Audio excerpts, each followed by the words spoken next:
What's up? So this episode went a little sideways. We had some technology problems with Nixon's equipment. We had technology problems with our equipment. We had a lot of issues.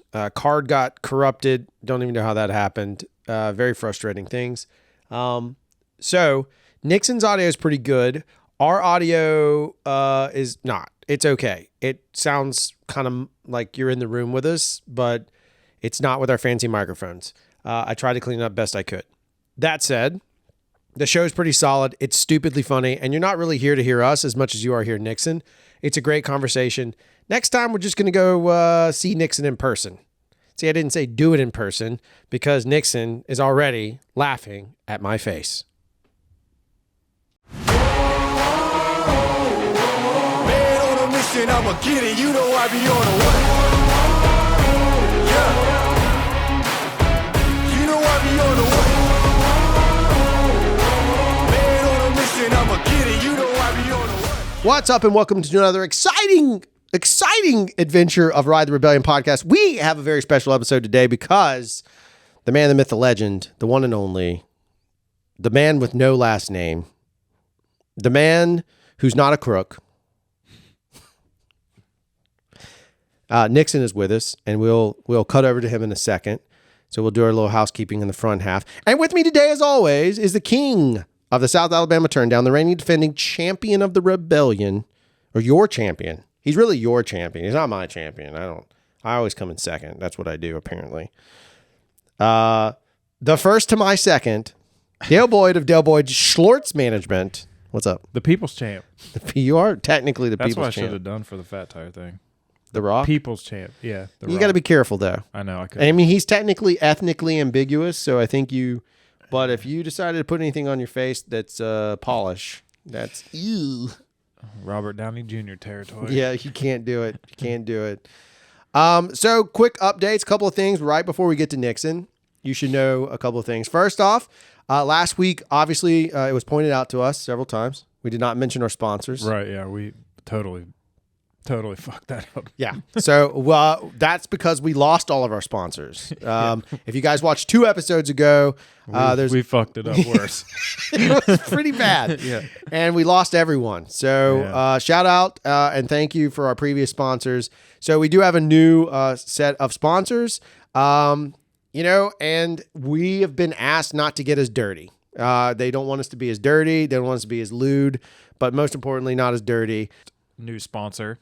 And get yourself a new tattoo at Man of War Tattoo. It's It's super rad. And his name's Kevin Black. He's a new guy that we just New met. on the scene. New on the scene. We just got reintroduced to this fella.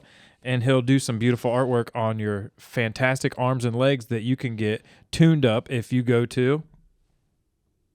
Ride and just try. Run and try. If you head over to Run and Try. You know what's important for tattoos? You know what's important? If you get an arm tattoo, you need to make sure that tricep looks good. That is. So at Run and Try, they'll make your legs look good.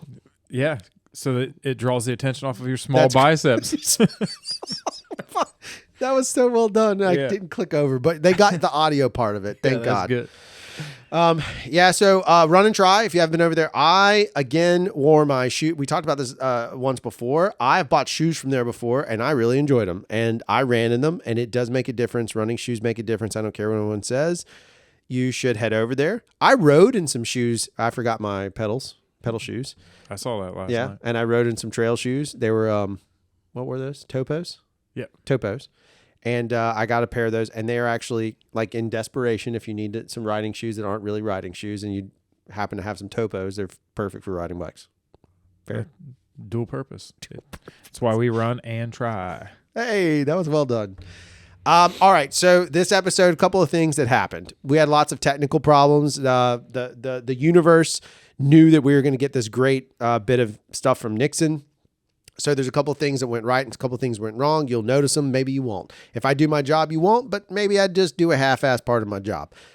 Either way, it's a very good episode. We're very excited to have him, very blessed to have him back on.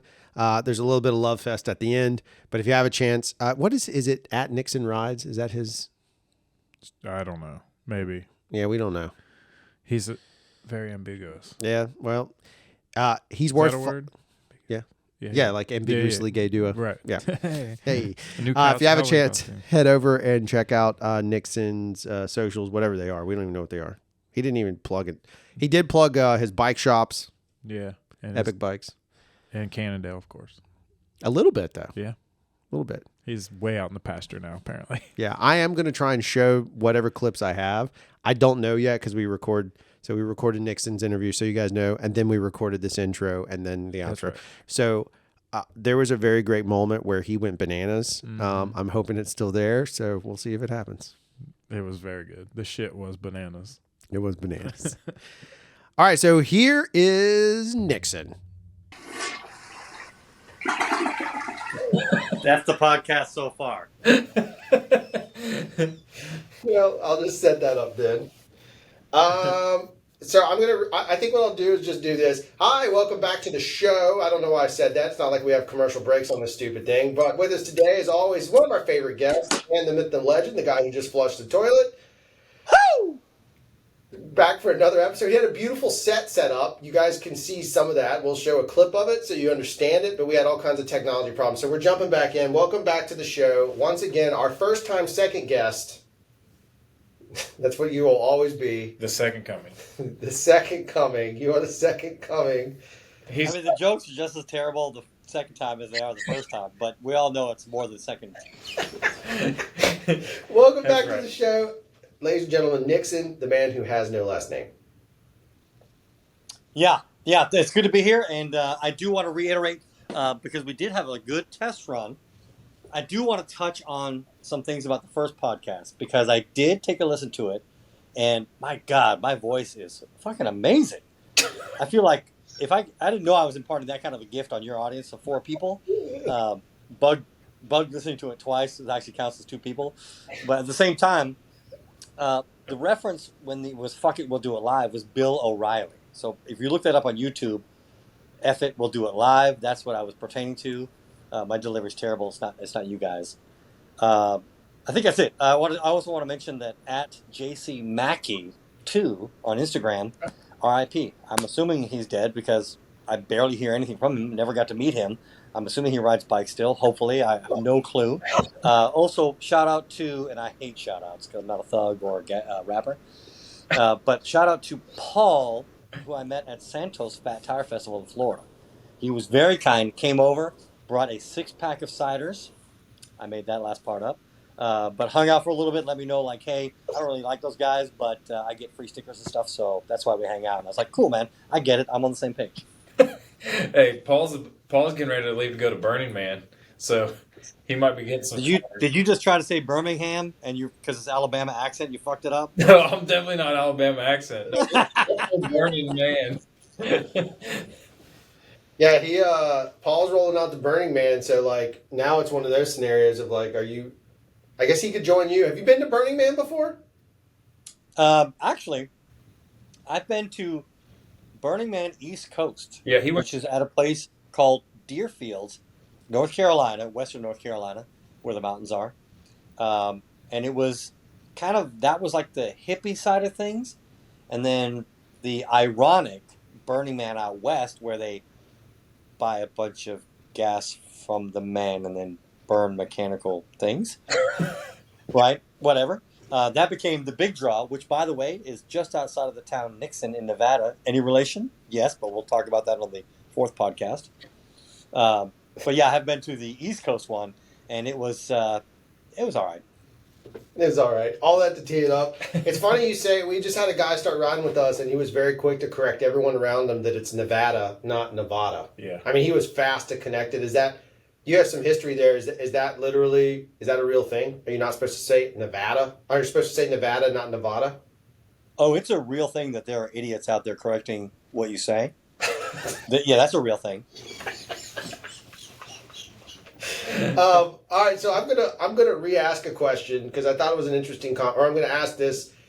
Could you maybe, just because it was a little broken up, I would love for you to tell the. Hey! It was one time, and it was in college, and I didn't hurt that bad, and it doesn't prove anything. I was just experimenting. Oh, that's adequate too. I'm okay with that. But was there? You're telling me a story about a gentleman that was a driver for Specialized. You were telling us earlier. Could you Yes. tell that because it tees up the next thing I wanted to ask you? But could you tell a story again about how it was normal mountain biker or whatever? Yeah. A good friend of mine that used to do the demo routes with Specialized. He started with Diamondback, and then he got a job with Specialized. He was letting me know that he was at the Sea Otter this year, and the tent at Sea Otter was Specialized, which is one of the more sizable tents, had a bunch of amazing talent, legends and current as well. I think Ned Everin was there, and some of their other riders. I'm not sure who they are, but they were signing autographs for posters. But he said, Nixon, it was amazing to see the line of people, old and young, male and female, and everything in between, wrapped around the tent to see this dude who was just creating content, who was sponsored by Specialized, but got sponsors because he was creating creative content that was wrapped around the tent to just get signed from him. So these other people that had done and still do amazing things on bikes didn't quite have the same numbers as this dude who was just making content, which I was relating to the movie industry. This is a real opportunity for people just making funny films on YouTube or Instagram or TikTok or whatever. There's a real shot here to make some content that they could generate some money from. And I will also reiterate that, of course, most of us agree the money is upside down. The fact that any actor gets paid more than a teacher is not anything against actors or the industry.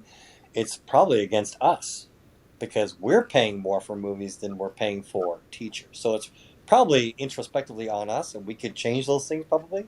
But I don't want to get too political this early in the podcast. No, I get it. I think it's interesting. Have you not seen any of normal mountain biker stuff before? I see it sometimes on Instagram. It comes across my page. Yeah. And so I see some of the stuff, and I like it. It's pretty goofy, and I love goofy. But I don't. Yeah, I have a whole weird thing with algorithms and Instagram, and the fact that he's killing it is well deserved. That guy does a great thing. So does that other weirdo with a mustache. Oh yeah, that guy. And he has like these, like super simplified Uber, but I think it relates to a lot of people that don't ride bikes. Again, credit to Ride the Rebellion. It kind of brings people into the fold of like, yeah, what is a mountain bike all about? And this dude does a really good, goofy interpretation of like what dropper posts do, or why we spend $8,000 on one bike that we could be happy with one. You know, I like those relatively things that are bringing new riders into the fold, and also like never have ridden, kind of understand the, for lack of a better term, retardedness in that we're delayed in our thinking with how we feel about bikes. And also retarded. Oh shit! That's a hard R on that retarded. That's a full circle comment. Oh, that's a whole conversation. Did you do you think it's kind of fascinating? Do you think that some of the stuff from the social side, this rebellion, not to make it sound like it's plugging ourselves, but that this rebellion that is occurring and some of this content side is that people are finally realizing something? You made a very good point. It's never left me. Like, it's on the shirt. Like, that's all real stuff. Is like, yes, there are mountain bikers, but in reality, a lot of us are just riding trails and we're trail biking. There's no reason to get so serious about it. But do you think that some of these guys, like normal mountain biker who shreds, he's a great rider, do you think that they're helping to change the reality that we're in of like only big companies or only pursue this dream of being, you know, the next top tier rider that's only riding in Pisgah, or not even that. They don't even show that stuff anymore. It's only Whistler now that's only riding up in that way. Do you think there's a change coming? Is there like a rebellion of people saying like, hey, look, just ride your bike? I think the older I get, the more I get to have these bullshit answers that don't answer your question. I think what it is that it's always changing, and I don't know if it's like chicken or the egg. I don't know if we as a riding community, are we adapting to what we're seeing, or is what we're seeing adapting to what we're doing? I think it's kind of a double-edged sword. I know that the companies that I've had privy to talk with conversations about, like sponsorships and team things and marketing, things like that, it is a game of trying to be ahead of the curve, and then somewhere halfway through the season, like, oh, we need to respond to this because most people want this or whatever. So it's a real game of trying to predict, but then like anything is, right? Trying to make money and trying to predict what's going to happen, but then you're also trying to listen to the people and be like, hey, what do they want? Do they want 120 mils of travel? Do they want a slack head tube? Do they want whatever? So it's kind of a game of trying to make it happen. So I don't think that the YouTube or Instagram producers are changing the face of trail riding.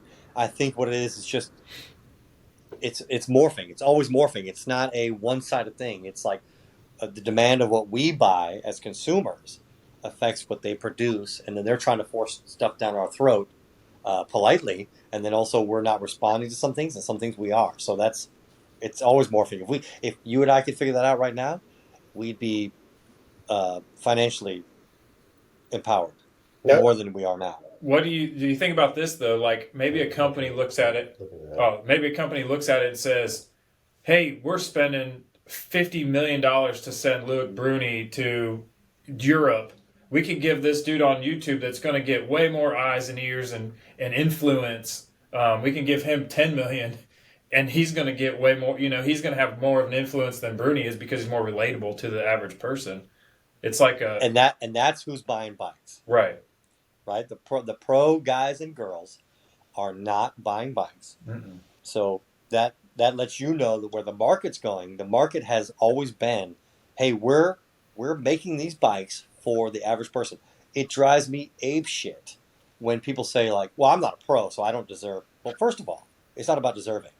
Do you want a fishing lure, blinding polished silver Commensal and it's above your ability, and you rip chains up because you're a poor mechanic and shift like an asshole?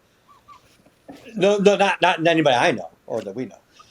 It's not for the pros. It's for us. It's for us to consume these bikes. And I work at a bike shop, and I'm in the industry somewhat, but I still buy stuff, right? So my opinions are shaped also by these things as well. The value of the pros is putting a good face on the product, and also a lot of pros are heavy in the R&D department. Right. And the R&D department is what makes a big difference in the product you're receiving. Yes, you can get a badass carbon hardtail for, let's say, 100 whatevers, or you can get another one that's 900 whatevers. Yeah. Is there a difference? Absolutely. Will most people be able to tell the difference? Maybe not. But there's a real value in the R&D in making that bike better than just what it looks like. Yeah, and I've said this multiple times to tons of people. I have a Specialized with 6,000 plus miles on it. And I don't know that I'll ever own another Specialized, but I will never talk shit about their product, or they've had the money to R&D stuff to the point that I can never do anything that they haven't already tested, right? Like that bike has been built to be shredded, and it has. So like I'll never destroy any company, but I do see a ton of those companies. They popped up right before COVID, maybe during COVID. There was a ton of like small boutique companies that might be struggling now, or like trying to change their way that they're doing things because, hey, well, these companies were doing it for a reason so many years, right? Like the big companies, because they had it figured out. Like, let's just jump in and make bikes real cheap. And then it's like, well, wait, we can't afford to do this that long, So I don't know. I think that there is a shift. There's always going to be a shift in every industry. But I think that the other thing that like bike shops have the advantage of over the internet is there's an experience you can get when you walk into a bike shop that you cannot get online, right? Like dudes like you are valuable to the bike industry more than anything. But let's be honest. Like if I had a Nixon at my LBS, I would just go hang out. Like it would be like, I don't mean there'd be nothing erotic about it, but it's a little bit of hero worship involved in the sense that like, if I could just sit and go talk I would be in that bike shop all the time, because at every moment, either I'm going to laugh, he's going to bust my balls, or I'm going to learn something that's going to change not even my riding. It might change my physical attributes of life. Like it might change everything about it. Right. And you would only get that from an LBS side of things. Yeah. Well, and thank you so much. And I would also quit the same day you started hanging out. So that would be a short-term thing, which is great for all of us, right? My 3 jokes that I say every day are good for the one day. And then also the fact that I've got, but I love it that you guys are like that. I love that we have this. I just listened to the first podcast that I did with you guys, and I was getting so pumped again. I listened to the podcast you did this week released. I get so pumped about that stuff. But I love it that we're on the same it's not a hero worship thing. It's a respect and a positive energy transfer where you guys, I herald you guys for what you're doing because I can't do what you do. And you guys respect what I do. And there's an exchange of information, which is, again, not a hippie, but I love that energy transfer where you're stoked, I'm stoked, we're sharing ideas. The fact that people want to listen, and you guys know this better than anybody, the fact that people tune in to listen is amazing. Oh, I still. But now I want to steer this conversation a little bit because you guys have had the helm for far too long. I want to talk about your group rides. What is each of your guys' favorite thing about your local group ride? Go ahead. I like it. My favorite thing. So I have two. The first one would be my favorite thing about the local group ride is when someone shows up that challenges Dale to speed, and Dale has to go way faster than he should during the summer heat, just because his ego won't let him ride peacefully. That's one of my favorites, and I'll ride in very last spot so I can really know that he's super miserable the entire time. It happens. That's total truth. You know what my favorite part is? Aside from torturing Dale, my other portion would be, in all honesty, is when somebody shows up that's new and we have an opportunity to watch them ride the first time and be like, what'd you think? And they're like, yeah, that was fun. It was hard. And then they show up week after week and then you see them go, oh my God, that was so much fun. And then you see them go, I want to push more. And you're like, wait a second, you want to do a pre-lap? It's that moment that someone shows up an hour early to pre-ride the group ride. Yeah. That right there, that's the best feeling in the world. And usually we go, hey, you want to come join the Rev? Yeah. Like it ends up, we recruit them because they're just like the kind of people that we know are they're gonna love the concept of riding a bike beyond just riding a bike. They realize that it's benefiting their mind, body, and spirit. You know, like it's a huge portion of it. So that would be mine. That's a great question, by the way. No one's ever asked that before. Thank you. But you guys inspire that kind of questioning. Dale? Yeah, so mine actually, it brings me, it's like maybe a nostalgic thing for myself, but I get it from other people. Whenever I see somebody new pull in the same regard, but I love seeing that new person pull in and like, I understand the awkwardness that they're feeling of a parking lot full of douchebags and they pull in and they're like trying to get their bike off their car super cool and like try to be cool and like roll over and try to fit in right away. And I just love that, like, that feeling of, hey, this person doesn't have a clue, and we have all been there, and we have all tried to come into this group ride, that same feeling, and it's like, I don't want to give them a hug right away, like, I don't want to invite, I want them to, like, experience the whole, like, rolling up and maybe skid your tire just a little bit so that everybody sees you there, you know, like, I want them to have that whole thing without me just saying, hey, what's up, welcome, you know, so I love that, and I also love just the relationships that have developed. Like last night we were riding. It was a different group of people that we don't normally ride with. I mean, I guess it was the same, but mostly the same, but some different. And I love how afterwards, you know, we're almost done and everybody's like, Dale, is it almost beer time? And I'm like, wait, am I an alcoholic or do I just hang out in the parking lot too long? Like I was trying to figure it out. Yes on both accounts. I do love that. I think it's just the camaraderie side of all of it is building and obviously the bike riding is fun. Like we've said from the day one that our trails aren't great, but we can have a great community, right? Like just the being on the trails with other people makes them more fun than what the trails themselves joy brings. Let me fire one back at you then. Nixon, what is y'all's, like in your area, what's your average trail? What's the size of the group on average? Like, do you guys have pretty good numbers or is it like way fluctuating? Okay. So group rides are one of my favorite things all time because it's this herd of buffalo that are riding together with the same principle. What you guys talk about, community, and just you have this community and then you ramp it up with adrenaline and excitement and testosterone and estrogen and whatever.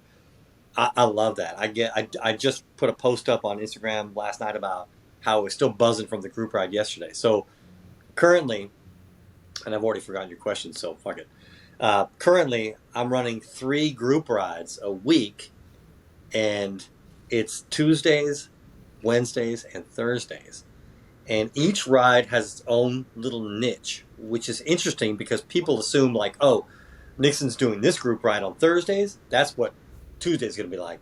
And there's a real like, and I was just talking to a guy. I'll introduce him in a minute. There's a real emotional investment in making group rides work for the majority. We're never going to please everybody, right? Really true. Mm-hmm.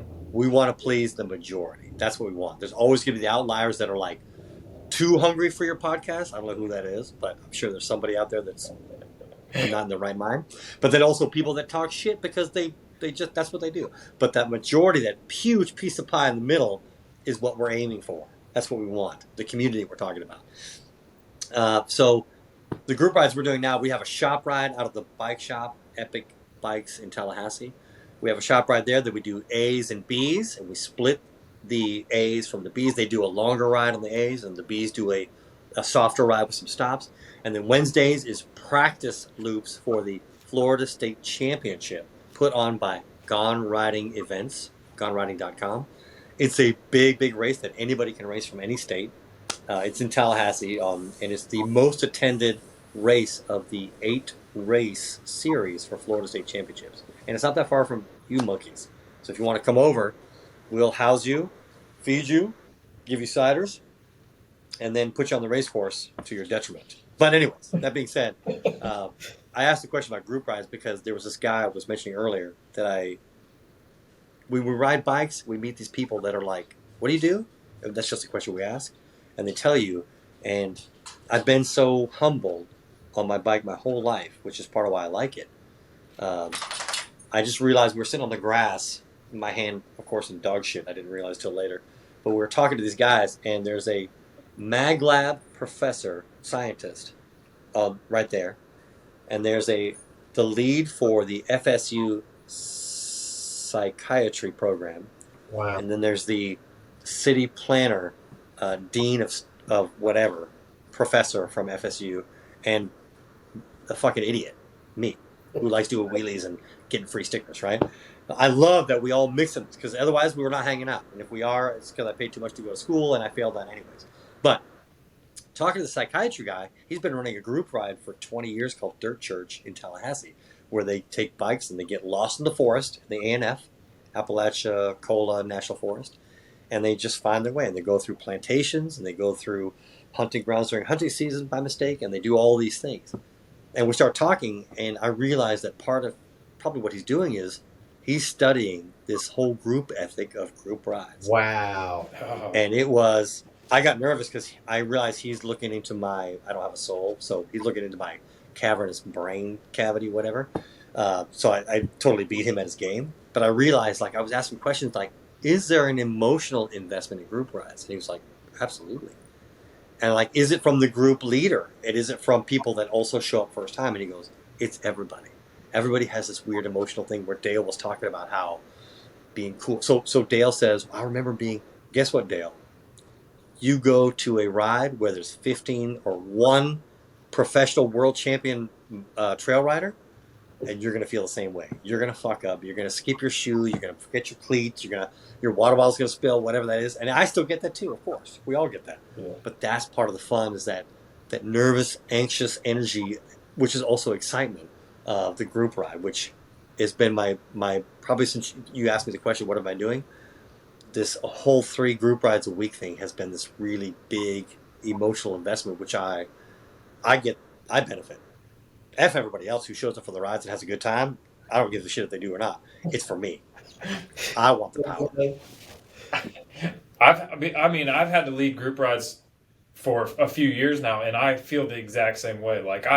If I show up to a group ride, and I think that other people have noticed, they've been in the parking lot a couple times when I've hosted something and no one shows up, and I get mad about it. It's not mad that no one showed up, but it's mad that I'm not going to get that emotional support that I needed that night for that ride, So it's I look the same. I feel the same exact way. I do a lot of those for myself as much as I do for anyone else, and to grow.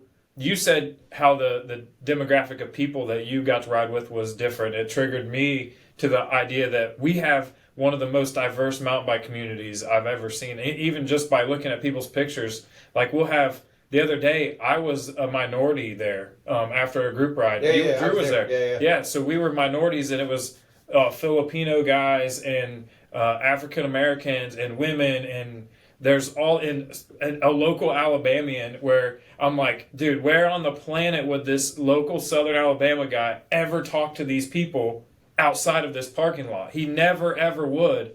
But here they're having a normal conversation. But in return, same thing for that group. Right. Like, when would they talk to Exactly. this? Because to your point, what I find fascinating to echo is it forces us. We have a commonality in that moment. We may not have a commonality in careers. The dentist bike joke. Yeah. We may not have a professorial career path, but we're all literally there to ride a bike together. I don't know. Go ahead. Because it's like a caveman thing, though. Like, Yeah, bike riding is a skill, you know? It makes us all equal to a certain extent. Like, we all have to be on two wheels. We all have to ride the same trail. We all have, yes, we're using different equipment to do it, but we all, like, it kind of levels the playing field, you know? Like, a poor dude could ride with a rich guy, or a smart guy could ride with a dumb guy, and that's where the dumb guy could be smarter than the smart guy, you know? So it's like there's this equality mechanism at work through the woods, and it's super crazy to see how it works sometimes. And sometimes it's crazy if I could just take myself out of that situation and just have like a world bird eye view of what's going on. And sometimes I do. Maybe I drink too many Natty Lights in the bed of my truck, and I'm like, oh my God, like, what is going on around me right now? And it's in a good way, mostly. Sometimes I just bring it back to reality and be like, you guys see my bike? Look at that. Nixon, I like it that Dale looked over you like, and dumb guys riding with smart guys, right? He was like looking for some kind of confirmation. We're good. We're all the same, right? Which one am I? Am I the dumb guy? Right. No. He was not questioning. He knew. Rich guy, poor guy. He knew. I just want a shirt that says he knew Nixon. Just at the bottom. It's just like a quote. Actually, I'm just confused because you're on the screen here, the camera's here, and Drew's here, so I'm just like swivel monster. I'm trying to make sure he looks into the camera, because if you look down the whole time, because you're below our eye line, so at least it makes sense. You're down at my waist level. Let me ask you this. Classic. You have a cough? Are you coughing up a fur ball? It's the cider. Have you experienced this where you've gone to ride somewhere, and I'm teeing it up for you to totally bash me and Dale, not intentionally though. Have you gone to ride somewhere and the reverse effect happens? We're talking about the nervousness of getting in the parking lot. You're riding for the first time. Have you ever been the host and the nervousness to make somebody feel like, hey, look, we're legit too, or come ride with us. These are great trails. Have you ever been on that side of it where you maybe overextend, or you kind of push the wrong direction instead of just being like, do you guys just want to ride bikes? Yeah. Instead, it's like, I got to show you how good I am. Have you ever run into that scenario where you're on the other side of that, where like somebody overextended towards your side of riding? No, I'll fucking drop anybody. So when they come in the parking lot, I don't give a shit. I'll drop your ass. I know these trails. I've got a badass bike, and you don't have a chance. And if you do, I'm going to cheat. I'm going to take a shortcut and still beat you, and then hide my Strava. So fuck you. Here you go. I'm going to go ahead and just... That was a perfect promo. You can have your wrestling belt. That was the best promo I've ever heard. That's now Nixon's belt. Somebody else has got to take it from him. Yeah. I would love to wear the Wonder Woman belt. That looks fantastic. Are you talking about this one, the one Dale wears? Yes. I forgot. You can't ask him. You have to ask very specific questions with him. Because okay. So with my group rides, they're not. First of all, and I think you guys probably feel the same way.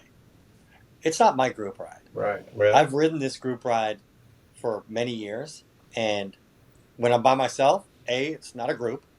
It is a group of assholes, but it's just one, so it's not technically a group. It's not a group ride until other people show up. So part of my group ride theory is like, just keep doing it. Just keep doing it. And when you're by yourself, Dale said like, oh man, he had some interesting thoughts about like, oh, why is nobody here? For me, my introspection is like, I think I probably pissed off everybody, which is not abnormal or whatever. But then when people start showing up, so last night we had, including myself, we had 10 people show up. And right off the bat, I start doing this thing which is not normal with group rides, which is what I'm trying to change. I said, hey guys, this is what we're doing today. It's called the Coles Flow Ride. So we're trying to flow and we're trying to stay together and we're trying to get everybody back to the same point. It is the fastest ride in Leon County. It is the fastest ride in Tallahassee off-road. But we don't sprint and we don't try to drop anybody. If you're off the front, look back, and if you're 2 seconds off, either go or come back to the group. That's kind of my whole speech for that whole thing. Interesting. But last night we had 9 dudes show up, and it was with 2 dudes, a testosterone festival for sure, right? But with 9 dudes, I could see the excitement. I'm excited, right? And I've been doing this for 3 years already. It's already been my ride for 3 years. But I see it, and I'll ask these guys, hey, is anybody nervous? And everybody looks around like, nope. Fuck you. Yeah, you are. Yeah. I'm nervous, and I've done this for 3 years. I'm nervous as in I'm excited, like, oh, dude, let's see what happens. I know shit's going to go down. It's an adventure. And to Dale's thing, it's caveman. It's primal. It's this thing about, and I think we're animals, and we're probably the worst of them. But there's a thing about running with the animals, and our expectations are whatever they are. You know, some people want to be in the front, some people want to just hang on, some people want to be in the middle. But there's this whole primal thing. When I hear 10 sets of tires, that's 20 tires, right? Hitting the same route, and some are slipping and some are. And then we hit a greasy spot, and the 2 dudes crash, and we don't stop on this ride. This Coles ride is legendary in my mind. But it's one of these rides where we don't stop. It's advanced. It's a drop ride, meaning we don't stop for anybody other than medical things. I have to say that for insurance purposes. But it's just fun because people know when they come, people aren't coming to do the ride specifically. They're coming to see if they can hang on the ride. We don't attack. I'm this weird, like, and I'm not going to use the term, but I'm this weird general that comes up to people off the front to be like, hey, Billy, we're just trying to stay together. If you want to go as fast as you can, go ahead, but don't keep dragging these guys off the front. So that's part of the emotional investment is, hey, we're just trying to be the fastest ride in town with the majority of people finishing with us. So I'm addicted to that ride. But group rides is something I want to touch on. It's also your dick goes from this to this when the dude from behind you catches up and says, hey, Billy, I know you're going as fast as you can go right now, but I'm going to need you to slow it down a little bit. This is a group ride. And Nixon's ego is just like, yeah, bitch, I still got it. You're not wrong, and I have a name, 2 names. And I won't name him because one of them listens to the podcast, right? He's one of the 4 guys. He's got nothing else to do, obviously. But there's a real... Yes, it does stroke my ego to catch that fast guy, but it does. I know it also costs me physically to do that too. I got to catch up to this 28-year-old kid who's like fucking pumped to drop these old ass dudes. But at the same time, most of these, if not all these people that jump off the front of the group ride, they don't finish with us. We've done this group ride. It's 17 miles, and our average creeps up every week, and it's almost to the thing where, when somebody does jump off the front, the guys in the back can already say, like, well, he's not going to last. And they don't. Wow. But that's just that old man. We talked about young bull, old bull thing with the whole story. I just listened to that podcast. There's a real thing about, like, the group ethic of a group ride and trying to make that happen. So back to what Dale was saying, I love that energy of a new person coming up and being a little, and you want to hug them. The hug comes from the community side of things, like, hey, come on, we're doing this ride, we're doing it together, and afterwards we hang out and whatever. I live for that. That's what I really love. I think you guys like that too. That's what the podcast brings to the community. I think that's one of my favorite things in life. The podcast was started as an extension of what the parking lot was, right? Like we talked about, like, let's just make the parking lot atmosphere. We can get a little juice of it during the week if we need it. It's a soft R rated version. It's not a hard R. The hard R version's in the parking lot. That's the Friday Night Lights bit. But I think it's interesting. There's something you said there that's really fascinating to me. Last night so ours has evolved. And I'm curious, while I'm saying this, I would love to see in YouTube comments or on Spotify or anywhere, post on Nixon's Instagram for all I care. But I'd actually love to know. I think there's an interesting story. I've never considered this idea, almost like I'd love to know what other people's group rides are. Because it's interesting to bring it up. Because, dude, they're culturally... I got goosebumps thinking about that. They're fucking culturally specific. Yeah. Like, the culture of Tallahassee is not that far removed. We have the same temperature. We're thinking about these things. But culturally, the people that are attending that are going to be different than what Chase and them do up in Birmingham. Their group rides are you're climbing up a real mountain. You're actually on a mountain for once, right? They're not trail rides anymore for the most part. Or in our... so they're pedaling uphill and then just coasting on the way down? That is correct. That is accurate. Weak. So then I was thinking about ours. Like, we have this Tuesday ride that's become a little more of like that's the majority ride. That's our... I don't know. Maybe we're going to try it next time. Yeah. We say zero drop, but we don't stay with the herd. There's usually somebody coming in. There's a tail gunner Charlie that's just coming in last. But then Thursdays we didn't. Thursdays we actually all kept cadence. Yeah. And that was just recent. That's just the first time that's happened. And that was last night for us. So interesting. I kind of want to borrow your idea and test it. Because what a fun concept to say. It's not just setting pace. It's understanding... I mean, if you think about it, what you've created is you're forcing a community. And somebody wants to step out of the community, you're like, go ahead, be on your own. We're still here for you, but you go ahead. And then eventually they may slow down and, I don't know. It's a very fascinating concept. It would also be cool, though, if somebody was like, I'm going to go out in the front, and then they beat you back to the parking lot. And then they're like jacked because they're like, dude, I took off and you guys didn't catch me. And that's cool for them. And, sure. That would be a good... I don't know. I think that there'd be a ton of people. I think trying to go that may be the athlete in you making that statement. Because, to me, the difference between us is you have an athletic inclination to win, right? Yeah. And my win is that we all came. Like, I'm more the mentality of like we all made it out at the same time. Right. Like, the challenge to me is we all rode at 12 miles an hour.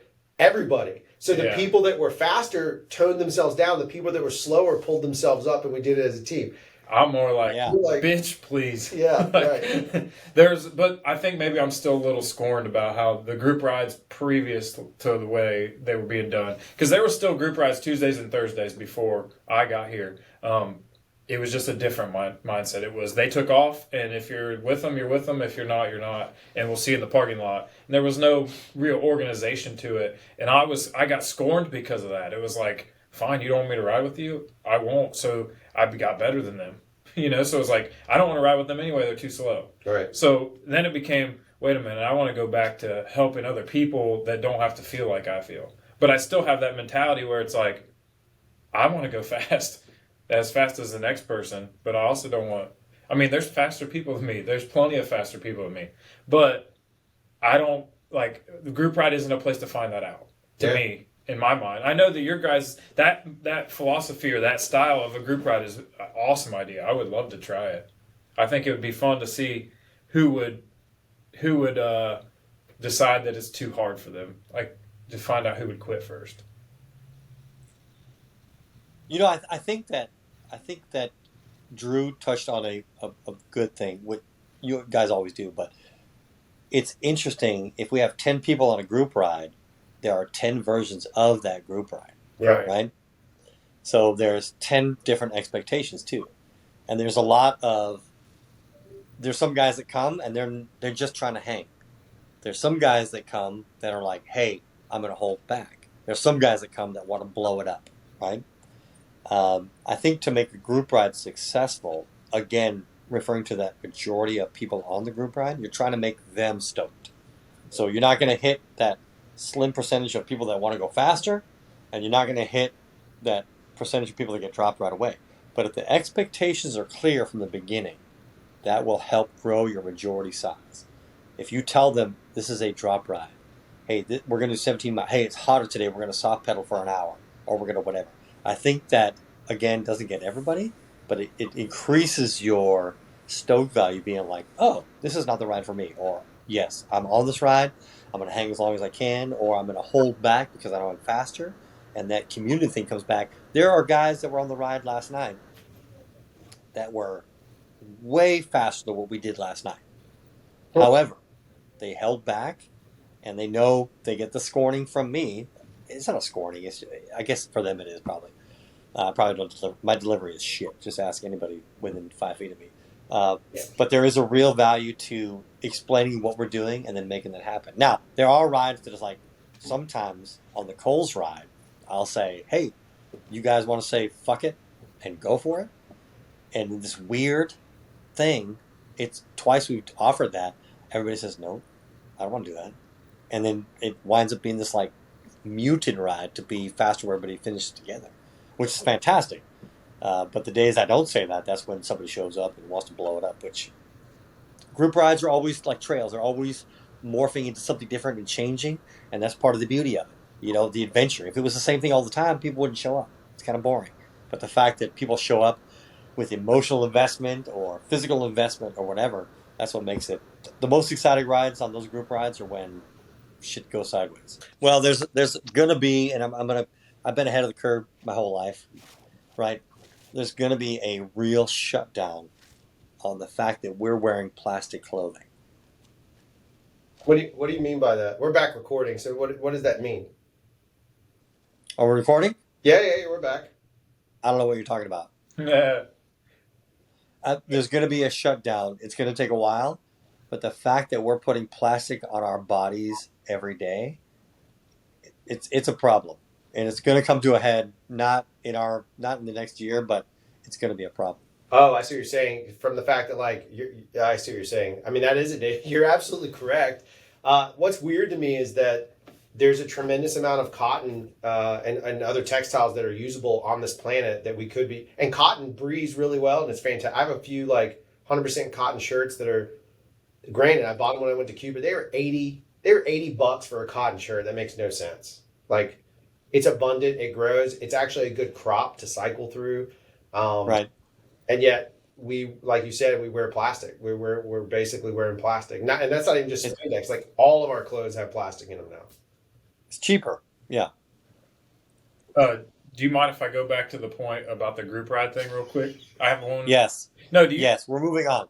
No. So with politics, current U.S. politics, I just want to go. I'm just kidding. Go ahead. Listen. So do you think that the group rides benefit from having somebody that's an alpha that could at any point just take off? Like, sometimes I've heard this in the past that if you go into a group ride, everyone knows who you are locally in your community. And so they're like, oh, well, Nixon will be there. You're the alpha, probably, even if you de facto alpha, cycling alpha. Right. Heard in the past, whenever I've not come to a group ride, it's been kind of hectic and a little bit crazy. And it's but why do I need to be there? So do you think that they benefit from an alpha cyclist being there? Not that I'm an alpha cyclist, but maybe in a small group of people. Can I say one more thing? I think Nixon's touched on this, and you can correct me if I'm wrong. I think the difference... You're wrong, bitch! is leadership. Yeah, maybe that's it, yeah. Now go ahead, Nixon. Tell me why. What was the word you said? Minutia? Yeah, minutia. That's exactly. Leadership. What do you mean by that? Leadership. It's leadership. That's the key. It's not you can't lead from the back that well, can you? Sure you can. That's what he's doing. So oh, that's true. The alpha thing sparks some weird testosterone thing in all of us, right? The alpha. I've never considered myself an alpha. There's a huge contingency online. If you do proclaim yourself as that, then you're probably not. Right. And I find that stuff pretty funny because I don't think I am. And then I'm not trying to confirm that. I just know that I'm a wuss bag. Listen, when the shit goes down, I'm going to hide behind you and try to take your shit when you die or stab you in the back and get your bunker. I'm not alpha. I'm an opportunist. I'm a vulture or a coyote. That's who succeeds all the time, right? That being said, you need somebody to just, like I said before, set expectations and then also abide by those expectations. Do you think that I don't want to rip the legs off of some of these 28-year-old motherfuckers? Of course I want to. Of course. Right. However, in an act of kindness, and also sometimes I can't because I'm fucking old and barely breathing, I also realize that if we set the expectations, we're going to hit that meat of the pie. We're going to hit that majority of people. So, yes, this Coles ride was something totally different before. And when I moved to #Tallahassee, I moved here and they said, it took me a while. There's this whole, weird thing, and it's not just Tallahassee. Like when some group says, "Hey, we're the most inclusive group," they're not. Yep. The most inclusive group is just inclusive without saying it. They just are. You hear about them. So I heard about 2 other group rides. It was on those already, and it took me about a year of being in Tallahassee, where somebody said like, "Oh, dude, so you're like smashing these other rides. You should probably go on this ride, the Calls ride." And I was like, "Oh, sweet." And then I went, and it was a fucking blast. A credit to all those dudes before that ride, during that ride, and after that ride. I loved that ride. But it kind of fell into some disrepair and some weird attributes that maybe didn't make that ride as successful. So it got really slim. And thankfully, excuse you, that ride died off enough to where a schlub like me could kind of take it over and change it. So we're in the parking lot, and I say, "Hey, guys," and I post it every morning at 6 a.m. or whatever. This is the time we meet. This is when we leave. We've had guys pull up in the parking lot at 5:30. Guess what? We leave at 5:30. That's not a soft thing, and I know it sucks for that dude. He's from Asheville. But he chased on us so fast because he was like shocked that we left. And when he pulled up next to us after a couple miles, he sweated his balls off. I didn't check, but I'm assuming. He got to us and said, "You guys don't wait?" I'm like, "We don't wait for anybody who's late." And that seems very strict and very whatever, but he showed up to the next 2 rides on time. Right. He showed up on time. He was kitted on his bike, and we left. So it's kind of a weird. There should be somebody leading these things to be willing to be the quote unquote asshole, right? It's not an asshole to say, "Hey, we're leaving at 5:30," and then, "Well, we'll wait for you until 5:35 till you get your shoes on and pump your tires up or whatever." There needs to be somebody who's willing to be that. What does Ricky Gervais say? Cunt. I can also say like, "Hey, you're late. We left. That's what we do." And guess what? Next week, same thing. So if you want to come a year from now, we're still doing it. Show up at 5:20, right, and get dropped like a bitch. Yeah. No. Look, I appreciate that because my problem is often our group rides are about an hour is what they time out to be, and I literally I get my hour of time and I go I ride from 6 till 7, and I can't hang out in the parking lot with school open anymore. Like I have to get my kids ready to bed. I usually have work. I left work early to probably get there on time, and so then I still have to work. So for me, it is important to be punctual. It's respect for not just my time, but everybody else's time to hit that up. And what's been interesting is like lately there's been like, we finished the group ride and then there's like the part 2s or the let's keep going or and one more or what is it? And one more again or whatever it is. And so they just go ride some more for a little while. That's great. But it lets us all like, I rode the group ride as a community and the extension of that keeps going. If you want it to, great. If not, I'm going to go home and, get dinner ready. I had a question for you that relates, because this is a great idea on steering the podcast this way, and I very much appreciate it. Is there since you've been running these for a while, let's say there's other groups out there, or, because that's something that's very important to me and Dale has been like, how do we encourage other communities? Because we certainly felt at a loss, I think, Dale, having met you, and then some of the advice you gave early on, and then additional other people that have come along in our lives have benefited. Is there any advice you have for groups out there that maybe their group rides are sucking, or they don't have any group rides at all? Do you have any advice for anybody out there, like how to maybe encourage them to push forward on that? And that's for both of you, because I think it's an interesting question from both perspectives. Dale's responsible for our group rides. You're responsible for your group rides. What is your take? And I'll let Nixon go first because he's longer winded. I don't know if you have the what is the thing you saw, the USB to have all that information? Yeah, that's correct. But I'm going to tell you, I think continuity is the biggest thing. But in the continuity of like showing up, everybody has Strava. Most people have Strava, right? Free or $80 or overpriced, whatever it is.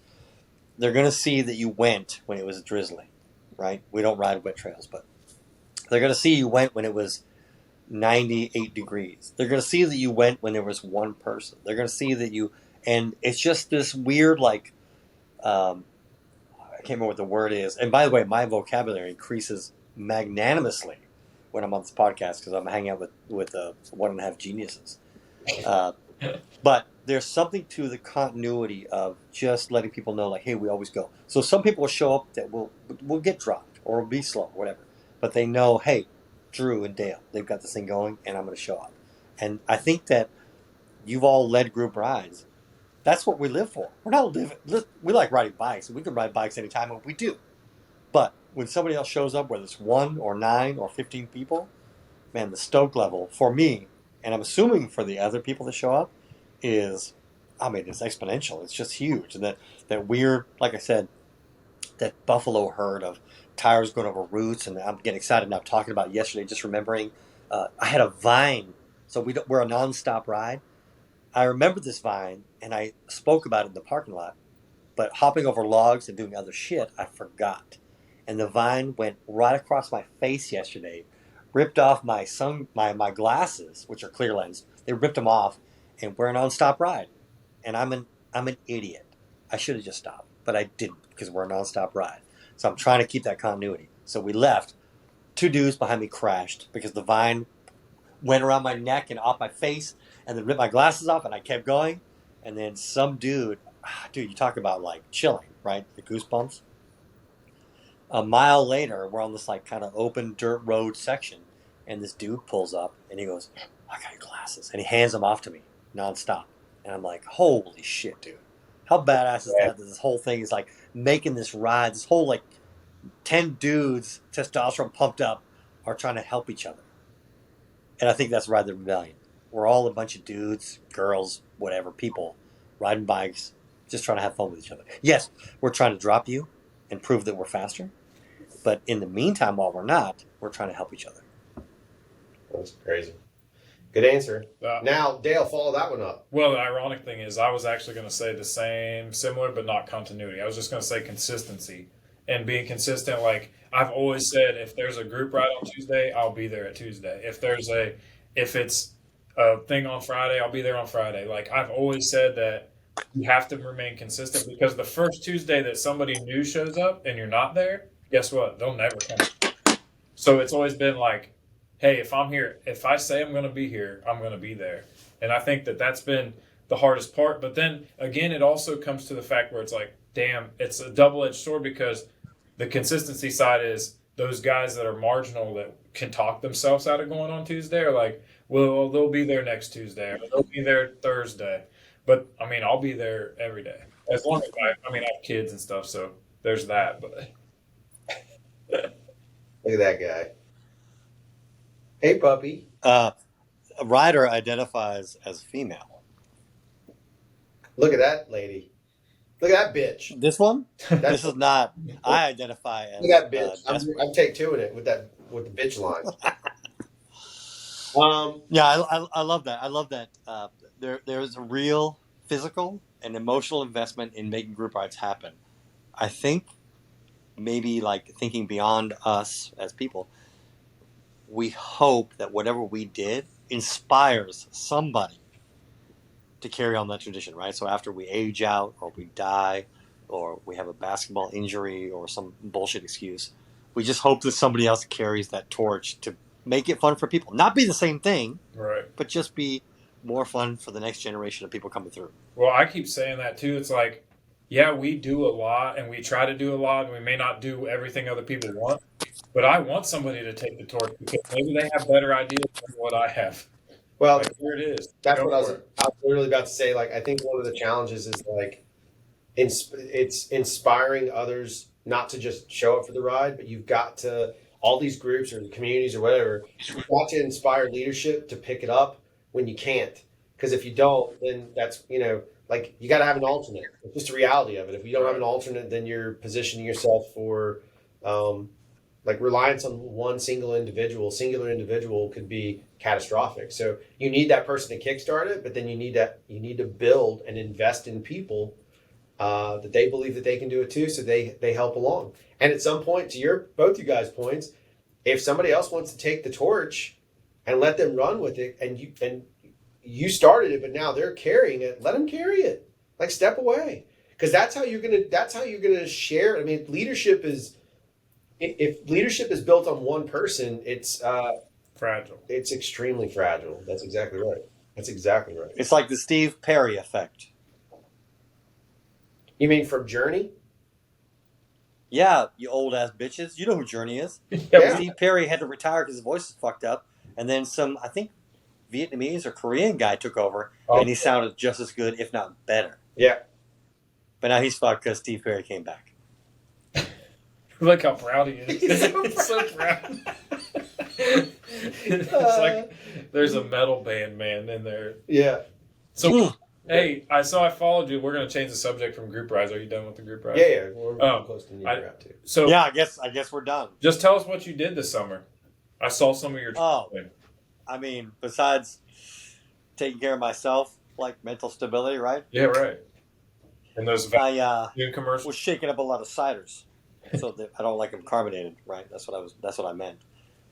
This summer, so I worked a summer camp with kids in North Carolina for 27 seasons, 27 6-month seasons.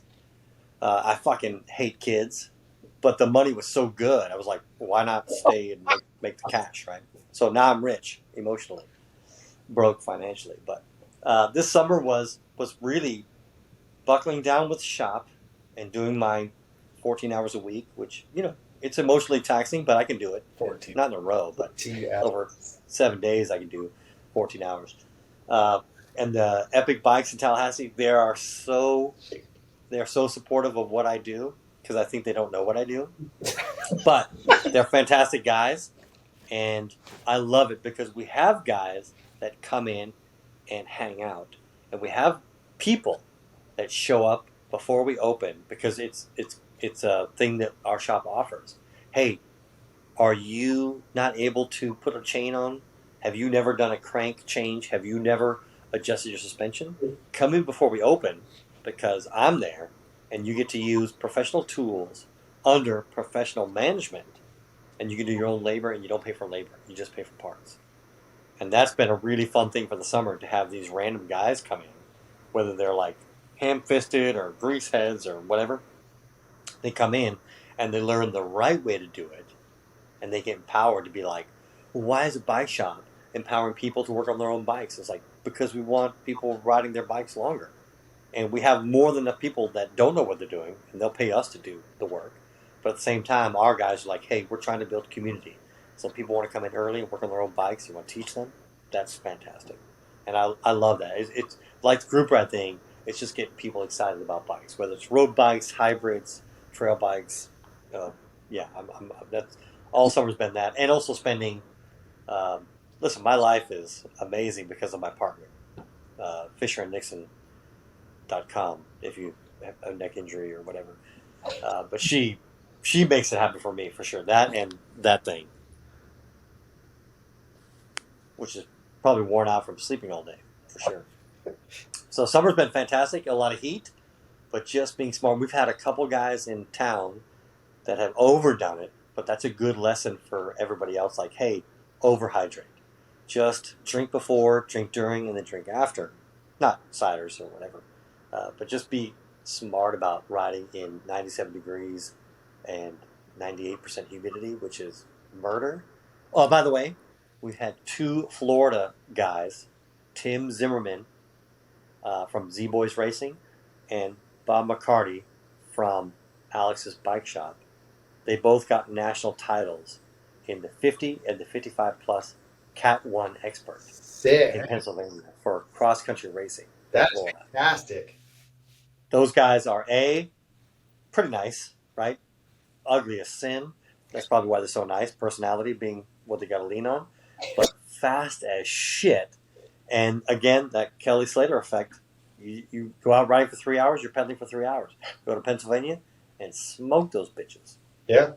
It goes back to the thing. It's one of my favorite things from that first episode you were on that changed my entire mentality on riding and still affects me. It's more so now. Even I talked about a couple episodes ago how I think you commented, but I was headed more towards a more of a trail bike, all mountain type scenario. Certainly just because I think about that. Like, I enjoy that pedaling. I like going up a mountain to go down a mountain, or up a trail to go down a trail. I enjoy both. So for me, it's not a matter of one thing, but what I think is better. So I appreciate that advice years or months ago, a year ago, whatever it was, that steered that way. I have one last question for you. What? Last? We're done? Yeah, I think we're there. Oh shit! I'm panicked. 'Cause I want to talk about Pisca, but go ahead. Oh, what do you got to say about Pisca? Go ahead. No, you first. You first, ladies My first. question was, what are you going to say about Pisca? Go ahead. I hate it. Don't go. Go to Mobile and ride with those schlubs. I feel like that's a bullshit. Oh, That's here we bullshit. go. Completed. Yeah.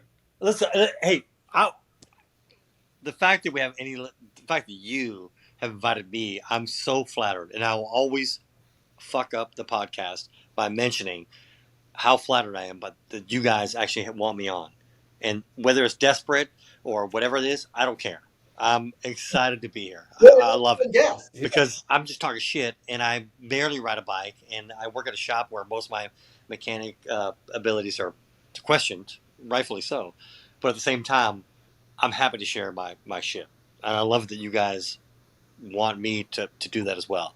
So if it's a timing thing, let's leave Pisco till next time, because we fucking smoked 2 Colorado guys that made fun of us for 5 days. But they only made fun of us after we waited for them on the uphill and then waited for them on the downhill with our spandex and our 120 travel bikes in Pisca on the gnarly shit. We dropped those bitches. Anyways, go ahead. What was your question? Well, I think that did it. That did the pigs in. Yeah. Do you have anything else you need to ask him? No, I think I'm good. We're there's done tons talking more. to you. We could talk to you Yeah, forever. I mean, the problem is I feel like we can make like a anthology of 12-hour episodes of various things, but we got to string you out because that way we make more money. He's already strung out, but further. I mean, I got cider here. I'm good. We're not that strung out. Did you yeah, I'm going to save it. I got questions for the next episode because you did such a good job. I'm going to give you a little bit of credit whether you like it or not. You did a very good job of bringing that group ride mechanic in, because that's one thing that we've had a lot of people ask about that stuff. And again, that's why I think you're kind of like the godfather, the grandfather, without being old, of the youngest grandfather ever of the Rev, is that was very intuitive. So I appreciate that, because we really do get that question. People are always asking, like, not that Dale and I have done anything that magical to us. We just did what we had to do. But there's a lot of people that are dreaming for the exact same thing you said, that romantic gesture you just offered in the sense of these 3 group rides you do. There's people that want that more than anything. They don't have access to it. And so I think inspiring with your words, and hopefully some of the stuff me and Dale said made sense too. But I think that could leave people with a chance to blossom, man. And then that's the worst part of any of this kind of stuff, is that I can go to you and I can see the effect of what's happened. I can look to you as like a future leader to say, he's been doing this for a while, and look how it changed an environment, and look how the world is better around him. Like, he shaped it. Me and Dale can chase the same thing, but none of us may never know that somebody in some other state that we never get to meet, that maybe the stuff that we talked about here influenced them and it changes their entire life. I think that's just, it's very psychological, but I think it's very much a real thing. So I just wanted to say thank you. That was a long way to say thanks. Thank you, Drew. And Dale, I really appreciate a couple things. I love it that you value my opinion, which is just an opinion. I love it that you guys let me beat up on you, like joking or whatever. I love that. It's time of like being sensitive or whatever. I get that. But part of what we do on this community thing is, when we start razzing you, it's because we love you. We just need to balance. Makes you get out of your car, pull your bike off, drop some shit, and then we'll start doing that. You're already in the community. You showed up, you're in. That's it. Whether you're slow or fast or in between, you're in the group already. So I really appreciate that you guys let me hang out with you guys and talk shop. I fucking love it, and I'm desperate. I got nothing else going on. So anytime you guys want to do this, please hit me up. And then whatever those dings were, during the podcast. I'm sure you're getting monetized. I'm going to see a piece of that. Otherwise, my lawyer will be contacting you, and let's divvy up that $3 or whatever it is. Yeah, you can buy one more cider with it. That's all I need. It's always one more. He drinks that craft shit. It's real expensive. I just put vodka and apple juice and add some Sprite to it. Bold Rock. Well, that probably works, but you can get something that tastes good. All right. I'm going to say we'll kill the interview here, and then we'll wrap the show up. So stand by, Nixon. Don't leave the stream for just 1 second. As always, Nixon is a treat to have on the show. I think this whole idea about it's interesting. He steered the show towards group rides, as I said at the end of it. I thought it was pretty good because that's kind of what we've been thinking about and talking about and communalizing about and all that shit. So it was good stuff. We love Sorba here, but the one thing that Sorba has done that I can actually tangibly hold in my hand, if he'd let me, is Nixon. Yeah. I went to a Sorba summit and I met Nixon there, and that to me is as valuable as anything that Sorba's ever done for me. So yeah, like I appreciate that was worth all the money. Yeah, it was worth it all, and like the relationship. Nixon's worth about $150. $149.99. $149.99. That extra penny. Yeah. So yeah, I appreciate that cycling has brought us a friend in Nixon, and I'm glad. I mean, it's inspiring, and when we're all three collaborating together, it makes me want to go ride my bike. It really does. I mean, it's amazing how he has the ability to transmit stoke. Mm-hmm. If you have not listened to his first episode, if this is the first episode you've ever heard of his, go back and listen to the first one. Get to know him a little bit. Yeah, he's in the room for that one, and it's batshit crazy. Mm-hmm. And it's fantastic. And get to know him. But yeah, it's amazing how he is able to, through a camera, and this time he did it through the stupid internet. Right. Like, he just can transmit the stoke. It's amazing that but again, that's why he's a treasure. That's why I don't take it lightly that we call him the Godfather grandfather. He loves it too, I'm sure. I'm sure he loves the grandfather part a lot. Yeah, but I again, thanks Nixon. I know you're listening because you're our only fan. Hey. But I know you're listening, so we truly appreciate it and can't wait to have you on again. All right, that being said, that's going to close it out. Don't forget to follow us on all the socials except for X. Are we on X? No. That used to be Twitter. Yeah. Hello. We're now, you can find us at Ride the Rebellion on all the things. You can find us over there. There's a bunch of great content out there from previous races or whatever we're doing. You can check that stuff out. It's all there for you. Past episodes on YouTube. We're also on Spotify. Basically, wherever you listen to a podcast, we're there for you for the most part. I think we're even on iHeart. I think I put us on iHeart now. So we're on iHeartRadio. Awesome. We are the number podcast. We're ranked. We're like we are a ranked mountain bike podcast. That's right. You could say that. That's good ranked. marketing. Yeah. Right. World renowned. Well, technically, yes. All right. With that being said, just remember what Dale Boyd says. Get off your ass and go to a group ride and enjoy yourself. That was good. Good ending.